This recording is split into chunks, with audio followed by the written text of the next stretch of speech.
En el capítulo 14 vamos a ver un tema diferente, la brevedad de la vida. Yo espero, hermanos, que en esta mañana usted pueda pensar acerca de este punto. No nos detenemos a veces a reflexionar sobre esto y creo que es importante plantearnos esto. ¿Qué es la vida? ¿O para qué es la vida? Sentirnos vivos, ¿cierto? El mismo frío nos hace sentirnos vivos, ¿cierto? Yo creo. Bueno, por lo menos a mí me gusta el frío, lo disfruto. El calor también. Una vez, no sé si leí o se me ocurrió, no me acuerdo, pero leí que la vida es como un guión. Es un guión. Es simplemente un signo ortográfico donde en una lápida de cementerio aparece tu entrada a este mundo y tu salida. ¿Cuándo entraste y cuándo saliste? Ese es el guión, ¿cierto? Este lapsus entre esta fecha y esta es la vida. Puede ser, pero hay otros que han enfocado su vida en una filosofía, un estilo, una forma de ser, y se busca una frase ad hoc. Hay otros que son más espirituales y le ponen un texto bíblico. Bueno, ¿qué es la vida? ¿Sabe que busqué la palabra guión en el diccionario y curiosamente tiene más de una definición? Y dice, por ejemplo, es el texto en que se expone el argumento y detalles para la realización de una película o de un filme. ¿Cierto? Es el guión de la película, ¿cierto? Es todo el texto. Y no sé si usted ha escuchado de personas que dicen, sabe que yo estuve a punto de morirme. Mi cuñado, hermano de mi esposa, una vez tuvo una experiencia en que él se metió al mar y ahí pensó que podía salir y el mar le decía, no, quédate un ratito más. Y mi cuñado empezó a cansarse y a desesperarse y a asustarse. Y llegó a un punto en que ya definitivamente él dijo, aquí yo me muero. Y dice que su vida comenzó en su mente a recorrerla desde la niñez hasta ese minuto, pero rápidamente. Una cosa como una película que se le pasó por su cabeza y bueno, gracias a Dios que su esposa, en ese tiempo era su novia, se dio cuenta de lo que él estaba viviendo, le vio afligido y alertó a unos salvavidas, a unas personas y lo sacaron. Hermanos, tal vez nuestra vida es así. Hay un registro, ¿cierto?, de todos nuestros hechos, desde el momento que nacemos hasta el momento que nos vamos. Pero también guión es, otra definición, es una persona que precede a otros guiándolas. Precede a otros guiándoles. Es decir, nuestro guión en la vida es preceder a otros. Dirigir a otros, guiar a otros. ¿Cuántos saben que más de alguien le sigue a usted? Para más de alguien usted ha sido de inspiración. Para más de alguien usted ha sido un ejemplo. ¿Cierto? Entonces eso también es guión. Y también una definición de guión es un ave que va delante de las bandadas. Ese primer ganso que va delante y los otros van formados hacia atrás, ese es guión. Es una guía importante. Podría estar relacionada a la palabra. ¿A qué venimos a este mundo? No sé si usted se lo ha preguntado. ¿Para qué existimos? Yo reflexionando un poco en esto, hermanos, pensaba acerca de qué se nos dice acerca de la vida cuando somos niños. ¿Cuáles fueron las primeras palabras acerca de esto, conversaciones. Yo creo que tal vez en nuestra niñez temprana no viene mucha información, pero cuando ya comenzamos a asumir ciertas responsabilidades, cuando hay que ir al colegio, ahí escuchamos los primeros sermoncitos, ¿cierto?, acerca de qué vamos a hacer con nuestra vida, ¿cierto? Se nos dice que hay que estudiar, ¿cierto?, que hay que ser alguien en la vida, ¿cierto?, para que seas alguien en la vida. Yo no sé qué significa eso, qué connotación tiene eso de ser alguien, ¿cierto? Será porque se escribirá con mayúscula, alguien, ¿cierto?, con acento especial. Pero en el fondo es que nuestros padres, nuestra familia nos exhorta a que no seamos un don nadie. También me suena rara esa frase. Yo recuerdo, hermanos, cuando salí elegido como presidente de las asambleas, se me acercó un pastor y me dijo, bueno, espero que tu periodo de presidente no pase sin pena ni gloria. Uy, me estimuló desde el principio. Con ese ánimo, ¿cierto? ¡Wow! Pero yo me quedé pensando en el tema sin pena ni gloria. Hermano, ¿valdrá la pena vivir para pasar sin pena ni gloria? ¿Valdrá la pena eso? De que cuando usted lo tengan ahí, ¿cierto?, dándole los honores, ¿cierto?, alguien diga, ¿sabe qué? No tengo nada que decir de esta persona. Uy, no se me viene nada a la mente. Dime algo, por favor, ¿qué hacía? ¿Cierto? Pucha. ¿Será la vida eso? ¿Existiremos para eso? ¿Quién nace, por ejemplo, para fracasar? Yo creo que nadie piensa que viene a esta vida para ser un fracaso. Yo no sé si usted lo ha pensado, ¿cierto? Pero sin embargo, a veces las palabras, los problemas, las dificultades, de alguna manera van abortando nuestros proyectos, nos van sacando del enfoque que hemos querido darle a lo que queremos hacer y poco a poco sentimos que eso es como un fantasma, ¿cierto?, que se aparece de repente, o alguien, ¿cierto?, en un momento de exasperación, un profesor o un papá, una mamá le dice, tú eres un fracasado, ¿cierto? Qué fuerte, ¿cierto?, esa expresión. Yo creo que uno jamás debería decirle eso a una persona, pero sin embargo a veces ocurre. A veces en una discusión, en un momento de acaloramiento. Yo no tengo muchos recuerdos de mi papá, pero yo recuerdo que tendría, no sé, unos 9 años. Un día yo estaba acostado, porque mi papá llegaba y cuando él llegaba tenía que estar todo acostado, no importa la hora que sea. Como a las 9 de la noche, una cosa así, él llega del trabajo y tal vez venía con alguna copita en el cuerpo de un líquido espirituoso. Pero él venía llorando. Y yo dije, ¿qué pasó? Y parece que un compañero de trabajo o un jefe le había dicho que él era un pobre y triste. Y eso le afectó tanto que llegó a la casa y cuando saludó a mi mamá, y poco a poco en la conversación mi mamá lo notó raro y él le dice que lo habían tratado de esa forma. Y conociéndolo, él había sido una persona súper esforzada desde niño.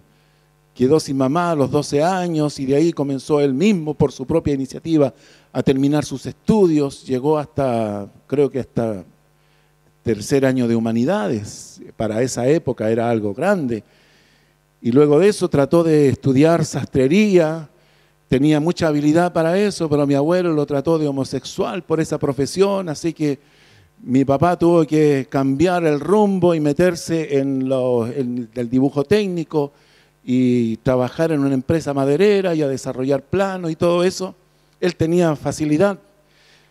Y que alguien le dijera eso, wow. Hermano, pero es posible que nos enfrentemos a situaciones así, donde nos planteamos realmente si vale la pena vivir la vida que tenemos. ¿Cuánto la valoramos? Dijimos, nadie nace para fracasar. Nacemos para ser exitosos. Todos tenemos un potencial más o menos parecido. Yo diría que no hay mucha diferencia entre el potencial de una persona y otra. Todos tenemos más o menos un mismo rango de nivel intelectual o de coeficiente intelectual. Y allí hay circunstancias que a veces nos rodean que permiten que una persona se pueda proyectar mejor.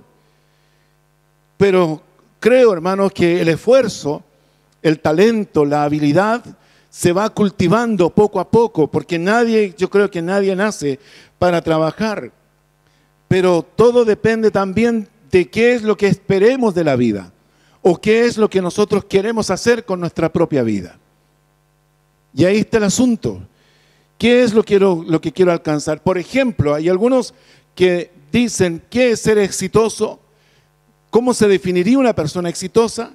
Tener títulos académicos, por ejemplo, diplomas, abocarnos al estudio sistemático, responsable de ciertas materias o disciplinas, o autoexigirnos para conocer, para saber, aprobar exámenes, obtener certificados de reconocimiento.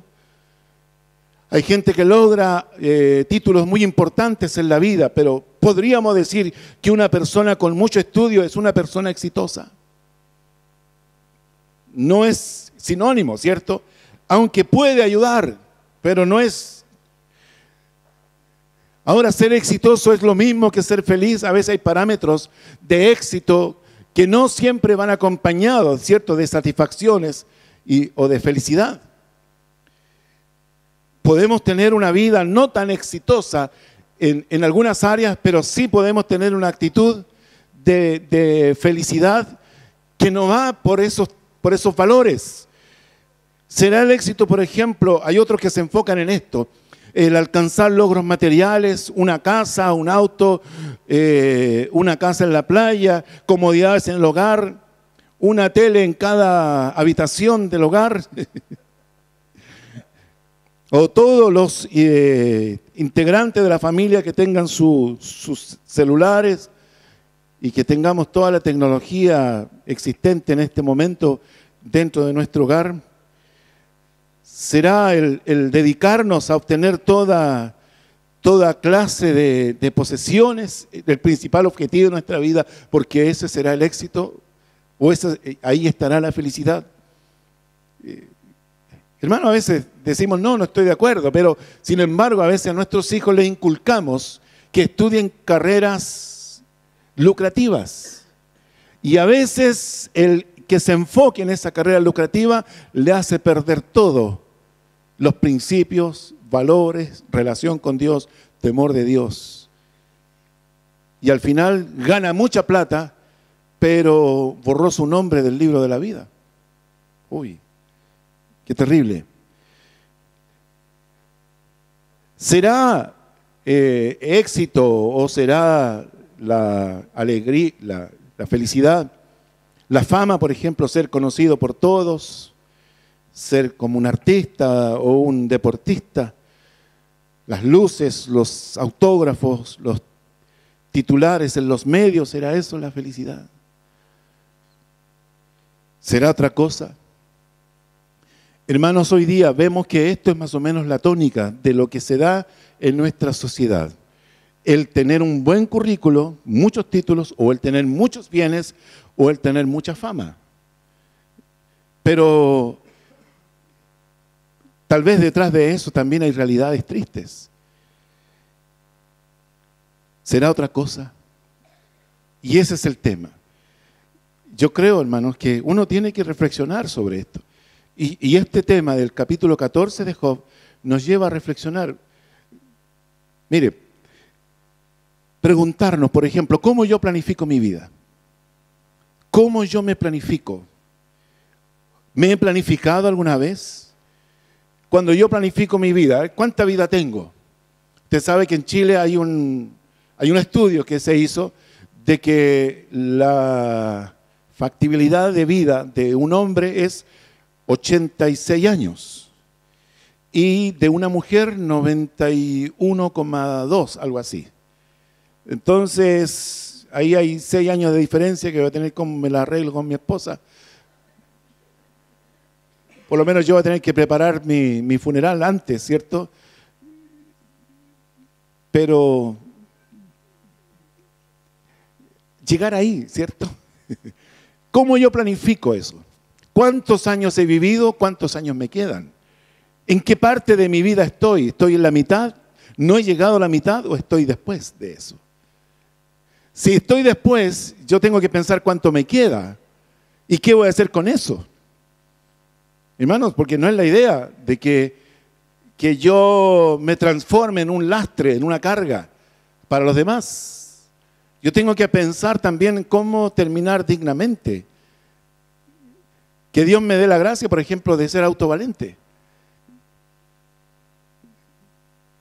¿Cómo yo me planifico? ¿Cuántos proyectamos nuestra vida hacia el futuro? Es importante hacerlo. Yo sé, hermanos, que no es fácil el tema, pero yo tengo que hacerlo. En algún momento tengo que pensar esto. ¿Cuánto yo espero vivir y cómo puedo llegar a eso? ¿De qué manera? ¿Cuántos han pensado cómo les gustaría terminar su vida?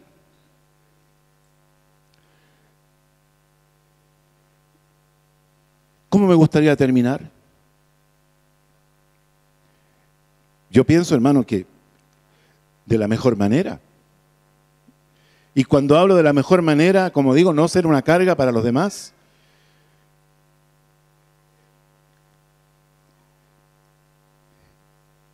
Si planifiqué mi vida, si yo he planificado mi vida, estoy en el momento, también es importante hacerme esta pregunta. Si yo planifiqué mi vida, estoy en el momento, en este momento, en el lugar que debería estar de acuerdo a mi planificación. ¿Estoy en la posición que yo pensé que estaría a esta altura de mi vida? Yo tengo que pensarlo. Si no estoy ahí, ¿qué pasó? ¿Qué ocurrió? ¿Cómo puedo ponerme al día? ¿Qué cosas yo debería ya comenzar a hacer para no llegar al debe conmigo mismo en lo que yo planifiqué de mi propia vida? Si tengo que fortalecer relaciones, amén, fortalezco relaciones. Si tengo que pedir perdón, voy a tener que pedir perdón. Si yo tengo que capacitarme en algunas áreas, tengo que capacitarme en algunas áreas. Pero de alguna manera yo tengo que ser consecuente también conmigo, con la planificación que yo hice de mí. ¿Estoy adelantado o estoy atrasado? Wow, ¿cierto? ¿Cuántos de nosotros hemos hecho una revisión general de la trayectoria de nuestra vida? Y sabemos, hermanos, que hay una etapa oscura y hay una etapa clara, ¿cierto? La etapa oscura podríamos decirla sin Dios. Esa es la etapa triste. Pero también hay una etapa en que hemos conocido a Dios, nos hemos acercado a Dios y Dios le ha comenzado a dar ciertos giros, ciertos cambios de rumbo, ciertos golpes de timón, hablándonos a nuestra conciencia, a nuestro corazón, haciéndonos reconocer los errores que hemos cometido. Pero en el fondo yo tengo que hacerlo, hermanos, de una revisión general. Está bien, Dios me ha ayudado, Dios me ha sacado de eso, pero en el futuro, en mi presente inmediato, en el cercano plazo, en el largo plazo, ¿yo a qué debo atinar? Tengo que hacer esa revisión de lo que he hecho con mi vida. ¿Ha pensado usted cuántos años de vida le quedan? ¿Y en lo que hará con ellos? ¿Qué actitud tiene frente a la vida? También tiene mucho que ver esto, ¿qué actitud tengo? Wow. Disculpe, hermano, que les haga estas preguntas donde no espero respuestas, pero espero que usted se las responda. Que de alguna manera usted piense en algún momento, si venir a meterse a esta iglesia, ¿cierto? Es para que le digan este tipo de cosas. Wow. Pero está bien, ¿cierto? Porque alguien en algún minuto tiene que aterrizarme. Porque a lo mejor yo estoy embalado en un proyecto egoísta. A lo mejor yo estoy ensimismado, ¿cierto? Siempre pensando en mí y no en lo que como guión, ¿cierto? Yo estoy siendo como referente para otros. Las actitudes. He cultivado un espíritu agradecido, por ejemplo, de la vida que tengo. ¿O estoy disconforme con la vida que tengo? Si valoro realmente la vida o mi vida, o si menosprecio mi vida al punto de arriesgarla y perderla por cualquier cosa. ¿Es usted temerario? Hermanos, Job en este capítulo reflexiona sobre la vida. 3 lamentos de Job se reflejan en este capítulo. Número 1, él lamenta la vida por ser breve. Les voy a borrar el guión.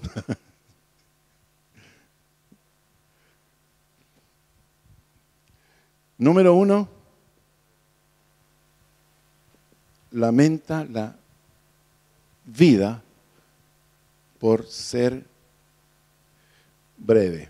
Versículos 1 al 6 me parece.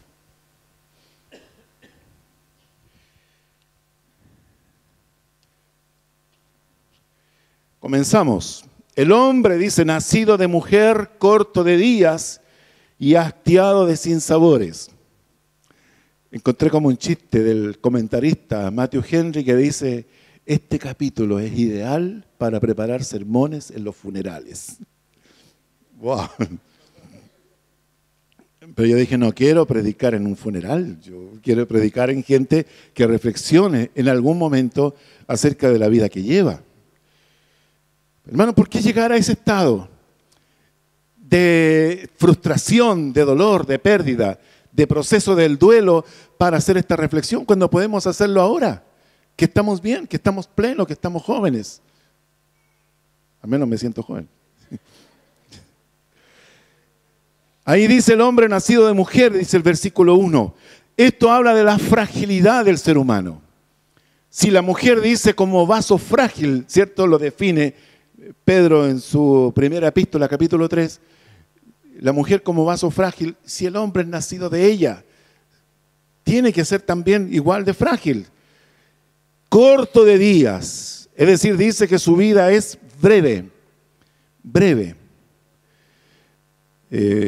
Mi esposa me venía diciendo que habían hecho, no sé, una reflexión sobre esto, de que 85 años de vida eran 27 segundos delante de Dios.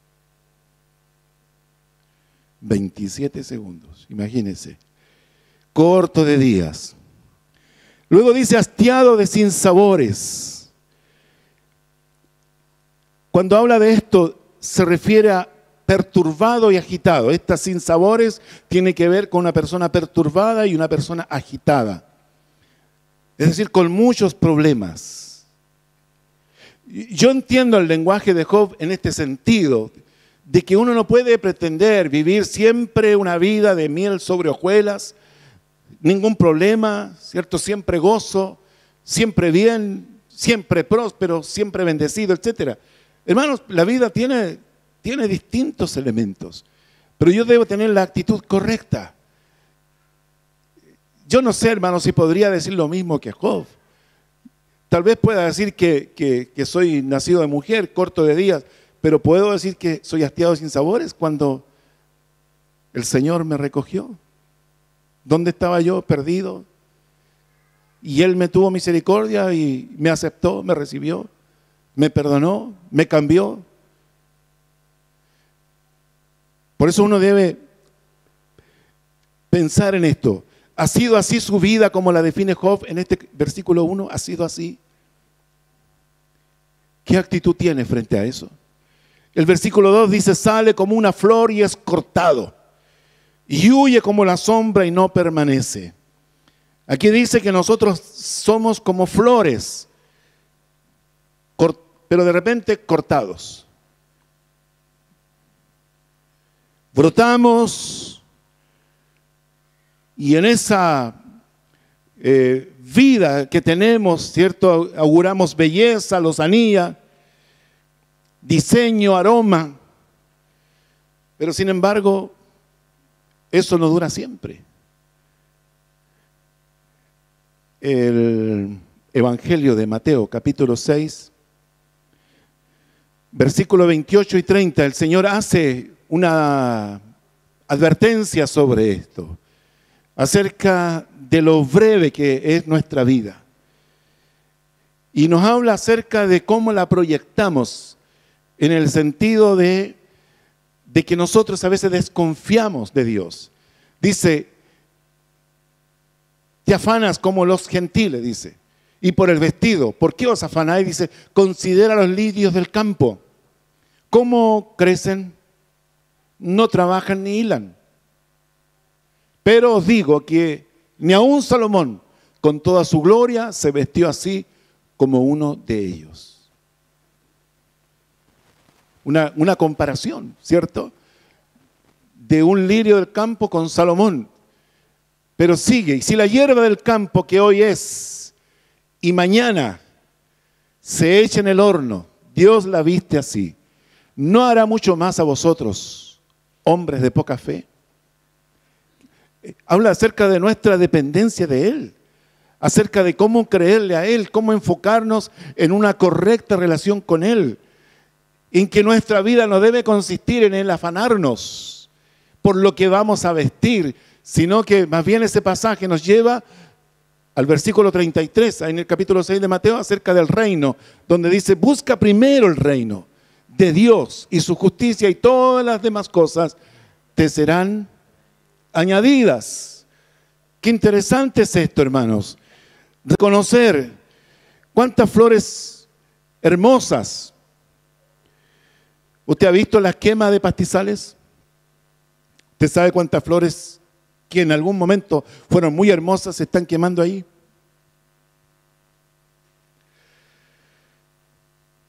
Luego dice, huye como la sombra y no permanece.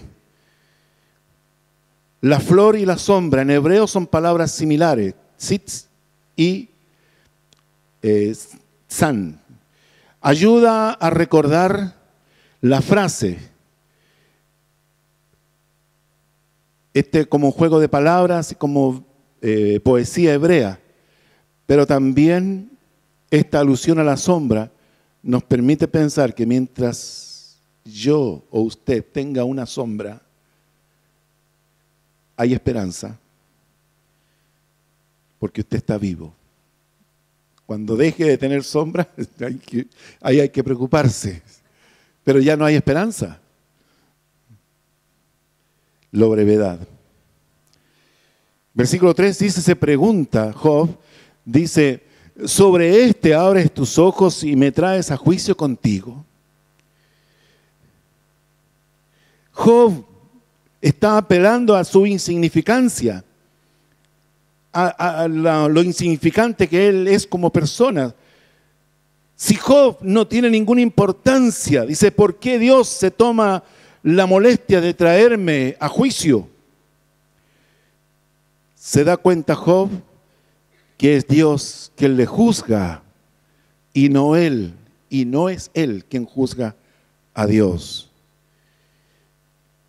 Y le hace esta pregunta, Señor, si yo soy tan insignificante delante de ti, ¿tiene sentido que me juzgues? El versículo 4 dice, ¿quién hará limpio lo inmundo? Nadie responde. Con esto manifiesta su comprensión ante la imposibilidad de presentarse puro ante Dios. ¿Quién podrá limpiar lo inmundo? ¿Quién podrá Nosotros sabemos que la sangre de Cristo nos lava y nos limpia de todo pecado. ¿Cómo yo me puedo presentar delante de Él? Solamente lavado por la sangre de Cristo. Solo la sangre de Cristo lava el pecado. Nada puede lavarlo. Y mientras una persona no haya recurrido a Cristo como Señor y Salvador de su vida, seguirá con serios problemas de su propia conciencia, seguirá con sus propios problemas de remordimiento, de saber que no puede presentarse delante de Dios en esas condiciones. Capítulo 103 del libro de los Salmos habla un poco de esto, acerca de cómo limpiarnos. 103, 8. Solamente para que lo recordemos. Misericordioso y clemente es Jehová, lento para la ira y grande en misericordia. Mientras estemos en esta vida, hermanos, hay un Dios que es clemente y misericordioso, lento para la ira y grande en misericordia. El 9 dice, no contenderá para siempre ni para siempre, guardará el enojo. Y el 10, no ha hecho con nosotros conforme a nuestras iniquidades, nos ha pagado conforme a nuestros pecados. Y así podríamos seguir conociendo, hermano, esta palabra. Pregunta, ¿qué concepto tiene usted de sí mismo para presentarse ante Dios? La semana pasada me parece que también nos hicimos un poco esta pregunta acerca de en qué condiciones yo estoy delante de Dios. Versículo 5 dice, ciertamente sus días están determinados y el número de sus meses está cerca de ti. Le pusiste límites de los cuales no pasarán. Los días del hombre no solo son pocos, sino que además están contados.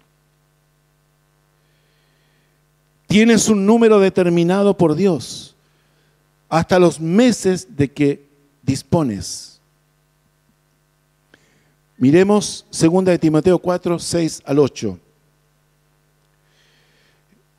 Esta parte de la Escritura habla de el apóstol San Pablo, donde él hace una afirmación muy interesante acerca de su propia vida. Y eso nos debe llevar a nosotros a tener una convicción personal acerca de nuestra propia partida. Dice, porque yo ya estoy para ser sacrificado. No solo Pablo sabía que él iba a morir pronto, sino que él sabía que su partida iba a ser de una manera violenta. El tiempo de mi partida está cercano. Usted puede decir tal vez algo distinto. El tiempo de mi partida está lejano, ¿cierto? Más o menos. Pero él dice algo interesante. Yo tengo esta convicción de cuánto me queda. Eso es importante. Yo primero tener la convicción cuánto tiempo me queda. Pero segundo, él dice, he peleado la buena batalla. He guardado la fe, dice, he acabado la carrera. Es decir, yo he estado peleando, he estado corriendo y he estado guardando la fe. Pregúntese,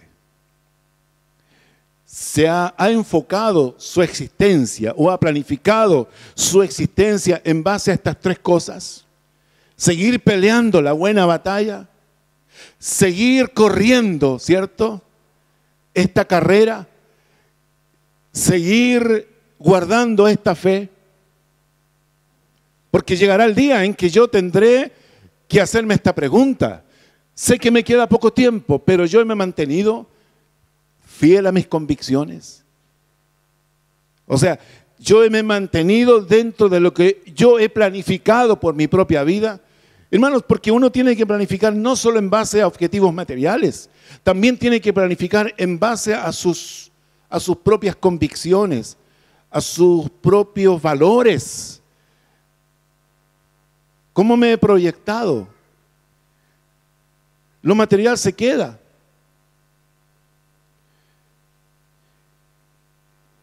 Mi vida tiene que tener una base, porque en algún momento, no siempre seré joven, no siempre seré joven. Como decía un predicador, mire, aquí hay un joven dentro de un cuerpo mayor. Pero, hermano, esto no sé cuánto me va a acompañar. Yo tengo que hacerlo. Versículo 6 dice: si tú lo abandonares, él dejará de ser. Entre tanto, deseará como el jornalero su día. Él anhela tener un respiro, un descanso, como si fuera un jornalero que aguarda el descanso al final de un duro día de trabajo. ¿Qué nos lleva a pensar esto? Hermano, tú siente que tienes la fuerza, el ánimo y el deseo de seguir peleando la buena batalla, de seguir corriendo esta carrera y de seguir guardando tu fe. Eso es importante. Si tienes ese deseo o ya estás bajando la guardia, si ya te estás cansando, si tienes deseo de seguir o ya estás deseando que tu meta venga pronto, llegar a tu meta lo más pronto posible. El trabajo y el examen de Dios están implicados en este texto, porque Él está anhelando el descanso. Y Él dice: me siento como un trabajador que ha estado de sol a sol, dándole duro, y quiero que en algún momento suene la campana, no sé, de las 6 de la tarde y diga: ahora me toca descansar. Vamos al segundo punto. Job lamenta la vida que se interrumpe con la muerte. Versículos 7 al 17. Aquí habla Job. Versículos 7 al 9 dice: porque si el árbol fuere cortado, aún queda en él esperanza. Si yo corto un árbol, no sé cuánto han visto esto, que de repente viene alguien y dijo: ¿sabe qué? Vamos a sacar este árbol, ¿cierto? Y le pone hacha. Y de repente, al otro invierno hay unos brotes apareciendo. Y unas ramas y poco a poco un nuevo follaje. Esa persona se llevó el tronco, lo trozó, lo vendió por leña, etcétera. Pero resulta que ahí está de nuevo el mismo tipo de árbol. Dice: si se envejeciera en la tierra su raíz y su tronco fuere muerto en el polvo, al percibir el agua reverdecerá y hará copa como planta nueva. Mire la reflexión que hace Job sobre esto. Cuando el árbol se corta, tiene esperanza en sus raíces. Tal vez el árbol, ¿cierto?, siente el hachazo y dice: córtame, pero mis raíces están vivas. Volveré. Versículo 10 dice: mas el hombre morirá y será cortado, perecerá el hombre. ¿Y dónde estará él? Pero el hombre al morir expira y entra en la tumba. Y más encima en una caja sellada, así que no puede por ningún lado. Pierde su fuerza. La vida vegetal, que es inferior, se recobra solo con un poco de humedad. Qué paradójico. La vida vegetal se recupera solamente con un poco de humedad. Algunos insectos con el calor del sol vuelven a revivir. Esta semana en la noche vi un programa científico de una rana congelada en el hielo. y poco a poco el sol comenzó a deshacer ese hielo que había en su cuerpo y la rana, aquí estamos de nuevo, ¿cierto? Chachán, apareció con toda su energía. Pero la vida racional, cuando se ha marchado, dice el comentario, es demasiado noble como para hacerla volver mediante el poder de la naturaleza. Se dice que Walt Disney congeló su cuerpo para que algún día la ciencia, con todo el avance que tiene, vuelva nuevamente Walt Disney a ser el mismo. No sé si habrá que ponerle otra fecha de nacimiento. Es raro eso, ¿cierto? Sabemos que no ocurre con el ser humano.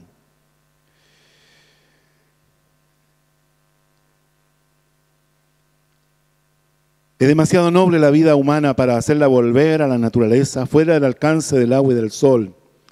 Pero sí sabemos que solo la intervención de Dios en su infinito poder puede hacer algo así.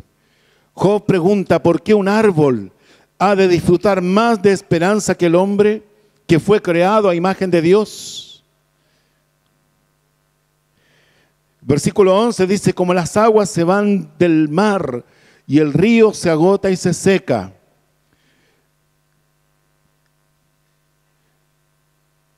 Aquí compara al hombre como el agua que se evapora. Esa palabra mar es lago. Y como un río que se seca en un momento de su transcurso. ¿Cómo está el cauce de su vida? ¿Es abundante o ya no está llevando mucho caudal? Dice el versículo 12, así también el hombre yace y no vuelve a levantarse hasta que no haya cielo. No despertarán ni se levantarán de su sueño.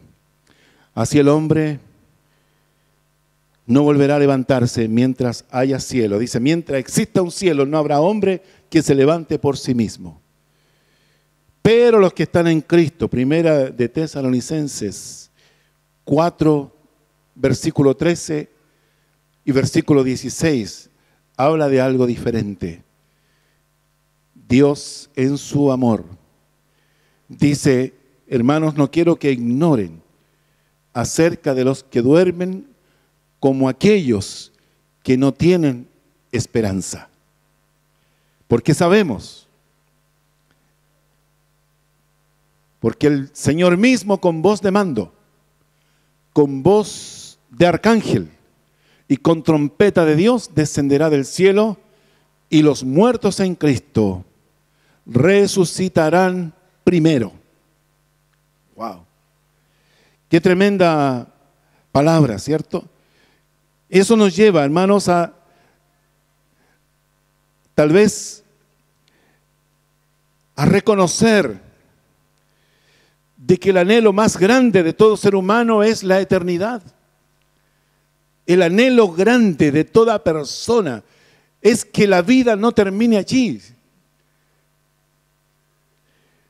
El versículo 13 dice, oh, que Él me diera, que me escondiese en el Seol, que me encubrieses hasta apaciguarse tu ira, que me pusieses plazo y de mí te acordaras. Está diciendo que de ser posible, Él preferiría estar escondido por un tiempo, porque Seol es el lugar donde iban los muertos. Iban para sufrir los que habían hecho lo malo o para descansar los que habían hecho lo bueno. Y Job, como que tiene esta convicción, dice, yo quisiera esconderme por allí por un tiempo. Estar escondido, es decir, disfrutar de un lugar seguro, estar encubierto, pero también estar a pasos de una reconciliación con Dios. Dice que me pusieses plazo y de mí te acordaras. Versículo 14 pregunta, si el hombre muriere, ¿volverá a vivir? Todos los días de mi edad esperaré hasta que venga mi liberación.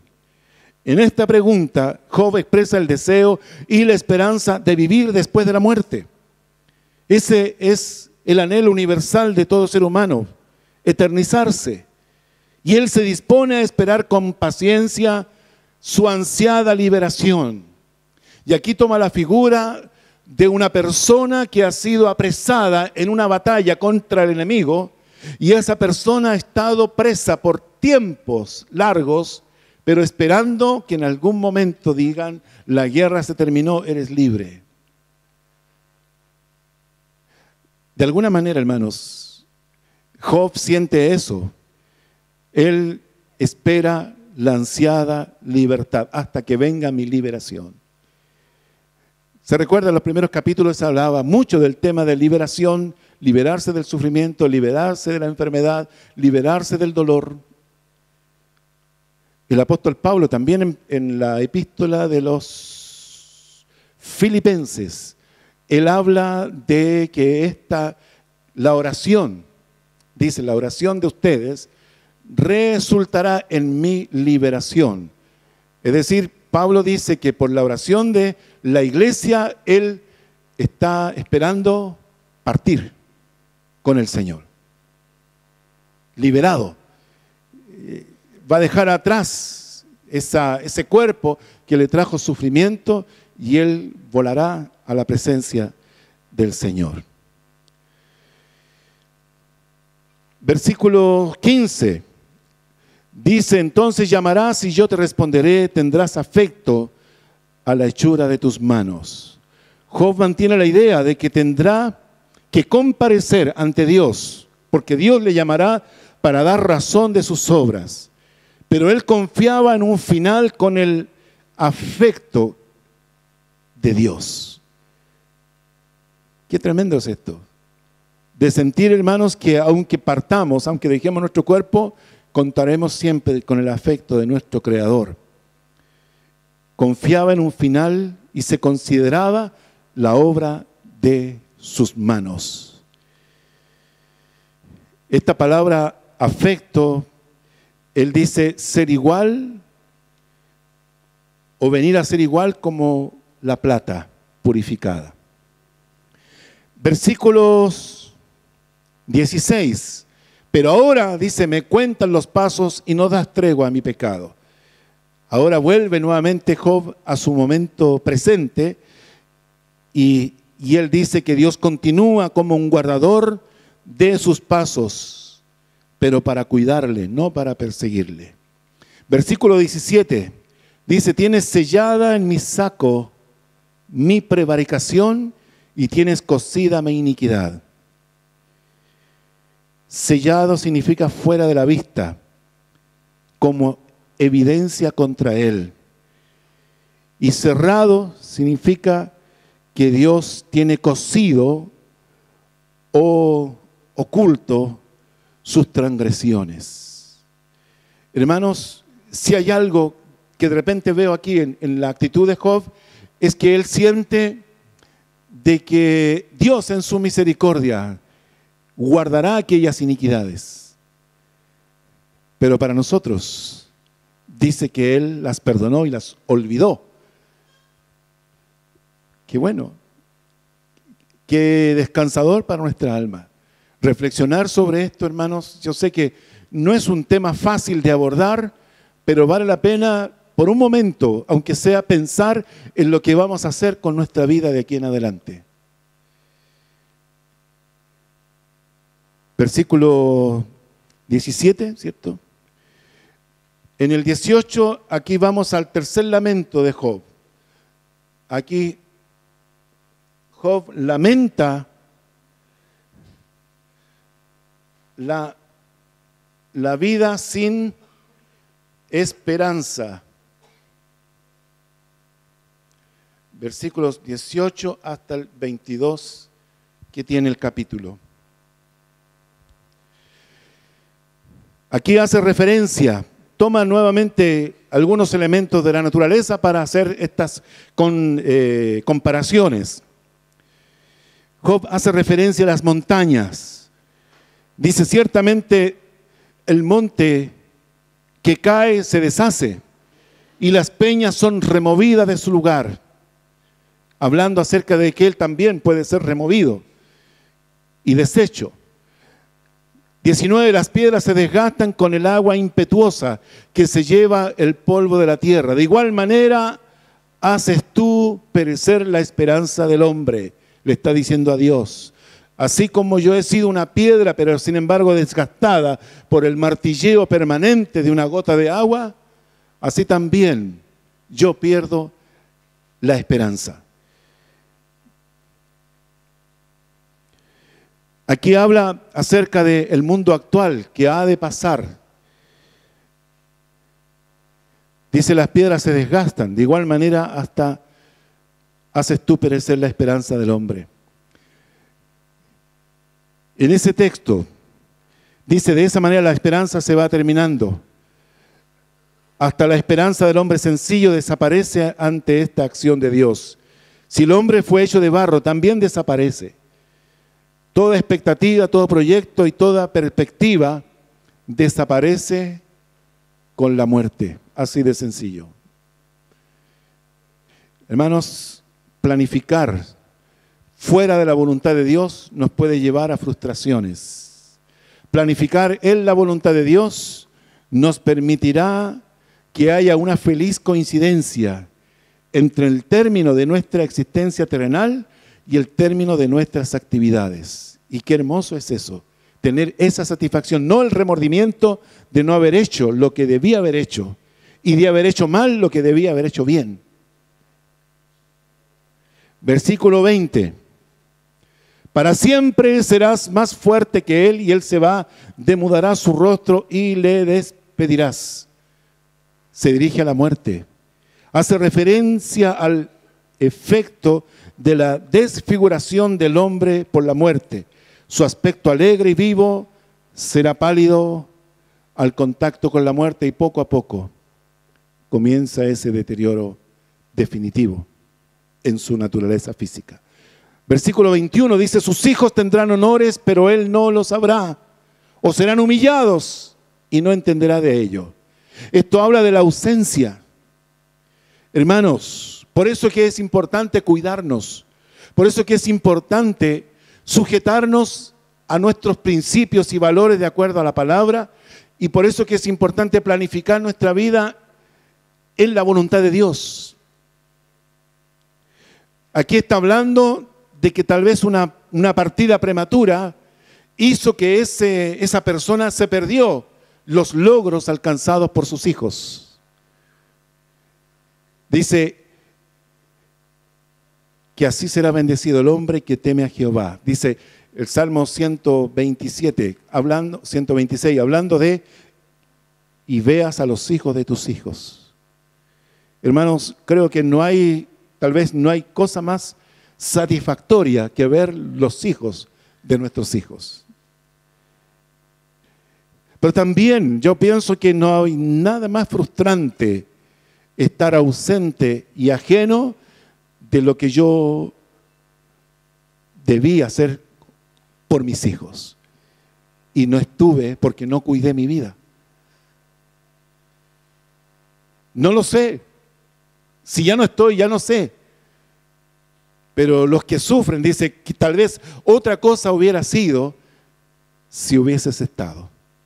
Si hubieses estado aquí. Si estuvieses vivo. Si te hubieses cuidado.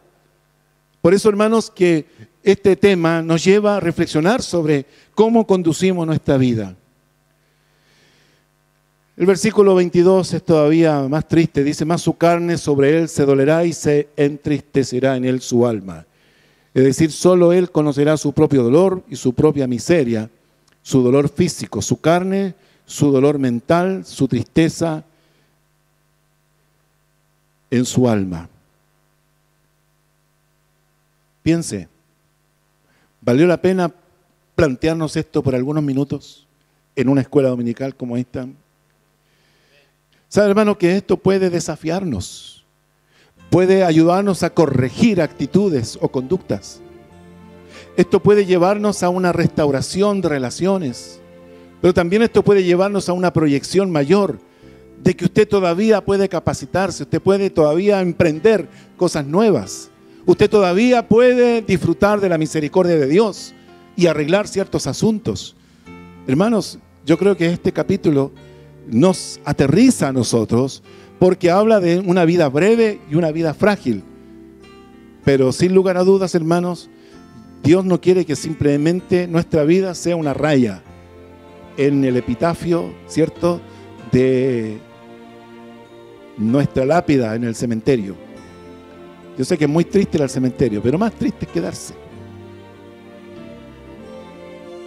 ¿O no? Mientras usted vaya al cementerio y vuelva, diga: Señor, gracias, porque hay una esperanza para mí. Puedo hacerlo mejor, como lo he estado haciendo. ¿Oramos? Señor, te damos gracias por poner este tema para reflexionarlo por algún momento. No es fácil, Señor, como decía, abordar este tema, plantearlo, pero tu palabra, Señor, es completa. Tu palabra no oculta ninguna área de nuestra vida que no debamos nosotros meditar y pensar. Señor, aquí están tus hijos, cada uno en lo suyo, cada uno, Señor, con sus responsabilidades, cada uno con sus tareas, pero cada uno, Señor, sin lugar a dudas, con ganas de hacerlo mejor, de hacer las cosas bien, de corregir conductas, de corregir actitudes, de declarar perdón, de buscar reconciliación, de mejorar nuestra calidad de servicio, tanto en tu obra como en aquellos que nos rodean. Señor, también nos llamas al autocuidado, Señor, de nuestro propio cuerpo, que es el vehículo que tú nos diste para realizar todos los planes y proyectos. Te pido, Señor, que en esta mañana tú nos lleves también a enfocar nuestra vida en lo que es tu voluntad. Señor, ayúdanos, Señor, a entender tu propósito para nosotros, de tal manera que nuestra vida no sea simplemente administrada como un bien personal, sino como un don tuyo. Gracias te damos, Señor. Gracias por hablarnos. En el nombre de Jesús. Amén.